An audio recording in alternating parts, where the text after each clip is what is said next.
अच्छा, अब हम डिस्कस करेंगे properties of real numbers. Real numbers की जो प्रॉपर्टीज़ आज हम डिस्कस करने जा रहे हैं वो हमारे पास हैं तकरीबन 5 प्रॉपर्टीज़ जो हम डिस्कस करेंगे। वो सबसे पहली प्रॉपर्टी हमारे पास है क्लोयर लॉ, फिर associative law and commutative law, identity and inverse. अच्छा, अब जब हम प्रॉपर्टीज़ को डिस्कस करेंगे तो हम विद रिस्पेक्ट टू एडिशन भी देखेंगे और विद रिस्पेक्ट टू मल्टीप्लिकेशन भी देखेंगे।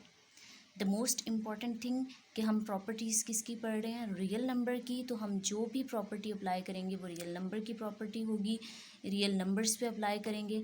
अब देखते हैं, हम कोई भी नंबर सपोज कर लेते हैं रियल नंबर्स। सबसे पहले हमारे पास है प्रॉपर्टी क्लोयर प्रॉपर्टी या क्लोयर लॉ। अब क्लोयर लॉ क्या कहता है कि हमारे पास कोई भी रियल नंबर हम ले लेते हैं। रियल नंबर जब भी हम कोई सपोज करते हैं तो हम कोई भी अल्फ़ाबेट सपोज कर लेते हैं, कोई भी हम जेनेरिक नंबर सपोज कर लेते हैं। तो क्लोयर लॉ क्या कहता है कि इफ़ अगर हमारे पास ए और बी कोई भी दो नंबर्स हों, कोई भी दो नंबर्स, आप A1 ले लो और B2 ले लो, कोई भी दो नंबर्स हैं, वो बिलोंग्स टू, ये मैंने अभी आपको बताया है कि ये जो सिंबल है, प्रीवियस लेक्चर में मैंने आपको बताया है कि ये सिंबल किसका है, बिलोंग्स टू का। और ये सिंबल है रियल नंबर का कि अगर ए और बी कोई भी दो नंबर्स हैं वो बिलोंग करते हैं रियल नंबर से, देन क्लोयर लॉ क्या कहता है कि विद रिस्पेक्ट टू एडिशन कि ए प्लस बी भी रियल नंबर से बिलोंग करेगा। अब इसका क्या मतलब है कि आपके पास सपोज़ कोई, जैसे मैंने एग्जांपल लिया है, ए इज़ इक्वल टू 4 है और बी इज़ इक्वल टू 3। अब आपको पता है कि 4 भी एक रियल नंबर है और 3 भी एक रियल नंबर है। जब हम दोनों को ऐड करेंगे 4 + 3 तो 7 आएगा आंसर। तो 7 भी हमारे पास क्या है, रियल नंबर। तो क्लियर लॉ सिंपल इतनी सी बात कहता है कि हमारे पास अगर कोई भी दो रियल नंबर्स हों, दो रियल नंबर्स हों और हम उसको ऐड करें तो जो भी आंसर आएगा वो हमारे पास क्या होगा, रियल नंबर। इसी तरह clear law with respect to multiplication में वो क्या कहता है कि अगर हमारे पास ए और B belongs to real number हो, then A multiply by B also belongs to real number. जैसे उसने यहाँ पे बताया है A into B belongs to real number. For example कोई भी हम वही एग्जांपल ले लेते हैं कि ए अगर मेरे पास 4 है और बी 3 है, इन दोनों को मैं मल्टीप्लाई करूँ 4 × 3 तो हमारे पास 12 आ जाएगा। 12 also belongs to real number. तो हमारे पास clear law with respect to addition में भी कि अगर दो रियल नंबर्स हों और उनको ऐड कर दें तो जो आंसर आएगा वो भी रियल नंबर होगा, और अगर मल्टीप्लाई कर दें दो रियल नंबर्स को तो जो आंसर आएगा वो भी बिलोंग्स टू रियल नंबर होगा। अच्छा, नेक्स्ट प्रॉपर्टी की तरफ चलते हैं। हमारे पास नेक्स्ट प्रॉपर्टी है एसोसिएटिव लॉ। एसोसिएटिव लॉ में वो क्या कहता है कि आपके पास जहाँ पे हमने क्लियर लॉ में दो नंबर्स को एज्यूम किया था, दो नंबर्स ए और बी को, एसोसिएटिव में हम तीन नंबर्स एज्यूम कर रहे हैं कि वो if a b and c belongs to real number, वो कह रहा है कि तीन नंबर्स हैं और वो रियल नंबर से बिलोंग करते हैं। तो क्या कहता है एसोसिएटिव लॉ? एसोसिएटिव लॉ कहता है कि हमारे पास कोई भी तीन नंबर्स हैं और हम उसको किसी भी तरतीब से लिख लें तो हमारा आंसर जो है वो सेम आएगा। अगर इतनी सी बात अगर आपको समझ आ गई है तो ये बहुत ही इजी है स्टेटमेंट। जैसे वो कह रहा है कि ए बी और सी तीन नंबर्स थे, मैं चाहे बी प्लस सी को पहले ब्रैकेट में रख लूँ या ए प्लस बी को ब्रैकेट में रख लूँ, और बाद में यहाँ पे उसने प्लस सी सेपरेट कर दिया, यहाँ पे ए को सेपरेट कर दिया, लेकिन आंसर सेम आएगा। जैसे अभी हम ले लेते हैं एग्जाम्पल, ए उसने कहा है 1 है, बी क्या है 2 और सी क्या है 3। तो हम वैल्यूज़ पुट करते हैं, ए की जगह मैंने 1 पुट किया, बी की जगह 2 और 3, और एज इट इज़ मैंने क्या किया, ब्रैकेट्स लगा दी। अब इस लेफ्ट हैंड साइड को सॉल्व करते हैं, 1 एज इट इज़ आ गया, 2 + 3 5, इधर भी आंसर 6 आया और यहाँ पे भी आंसर 6 आया। तो एसोसिएटिव लॉ ये कहता है कि हम किसी भी तरतीब में लिखें रियल नंबर्स को, लेकिन जब हम उसको ऐड करेंगे तो हमारे पास आंसर क्या आएगा, सेम। यहाँ पे एडिशन था, विद रिस्पेक्ट टू एडिशन था इसलिए हमने ऐड किया। यहाँ पे विद रिस्पेक्ट टू मल्टीप्लिकेशन है तो यहाँ पे सिंपल जो है वो मल्टीप्लिकेशन करेगा। वही चीज़ है कि अगर आपके पास कोई भी तीन रियल नंबर्स हैं, a b c belongs to real number, तो हम उसको किसी भी किसी भी अरेंजमेंट में लिख दें, किसी भी अंदाज से लिख दें तो आंसर क्या आएगा, सेम आएगा। जैसे ए इंटू बी इंटू सी ब्रैकेट में था, पहले हमने ए इंटू बी ब्रैकेट में कर दिया इंटू सी।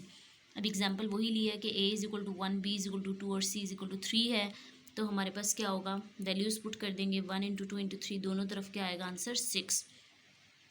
तो इसका कहने का मतलब है कि एसोसिएटिव लॉ में कि हमारे पास जब भी तीन नंबर्स रियल नंबर्स होंगे हम उसको किसी भी अरेंजमेंट में लिख दें तो हमारा आंसर क्या आएगा, सेम आएगा।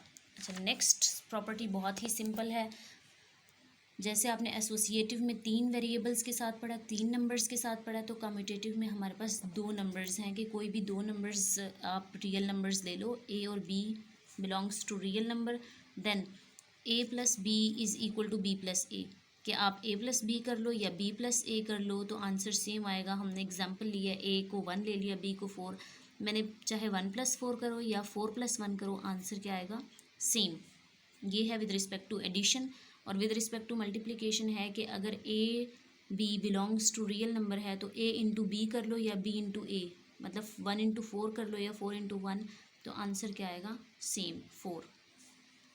नेक्स्ट मेरे पास है बहुत ही इम्पॉर्टेंट, थोड़ी सी ट्रिकी और बहुत ही आसान, आइडेंटिटी। आइडेंटिटी को मैं हमेशा एक बात से समझाती होती हूँ कि आपके पास आइडेंटिटी जो है उसका मतलब क्या है, शनाख्त। शनाख्त इसका मतलब है कि जब आप किसी भी रियल नंबर में उस चीज़ को ऐड करें तो उसकी आइडेंटिटी चेंज ना हो। जब हम किसी भी चीज़ में ज़ीरो को ऐड करते हैं तो हमेशा वो नंबर एज इट इज़ रहता है। वो कह रहा है कि if a belongs to real number, कि मेरे पास कोई भी ए रियल नंबर है और ए है जो कि रियल नंबर है, तो हम उसमें अगर ज़ीरो को ऐड करें, ए प्लस ज़ीरो, ज़ीरो को ऐड किया, उसकी आइडेंटिटी चेंज नहीं हुई, आंसर में क्या आ गया, ए। 4 मैंने लिया, 4 प्लस ज़ीरो किया तो उसकी आइडेंटिटी चेंज नहीं हुई, तो 4। इसका मतलब है एडिटिव आइडेंटिटी या with respect to addition identity क्या है, ज़ीरो। लेकिन अगर मैं मल्टीप्लिकेशन में बात करूं तो मल्टीप्लिकेशन में अगर मैं ज़ीरो से मल्टीप्लाई करूंगी तो उसकी आइडेंटिटी चेंज हो जाएगी और वो आंसर क्या कर देगा, ज़ीरो।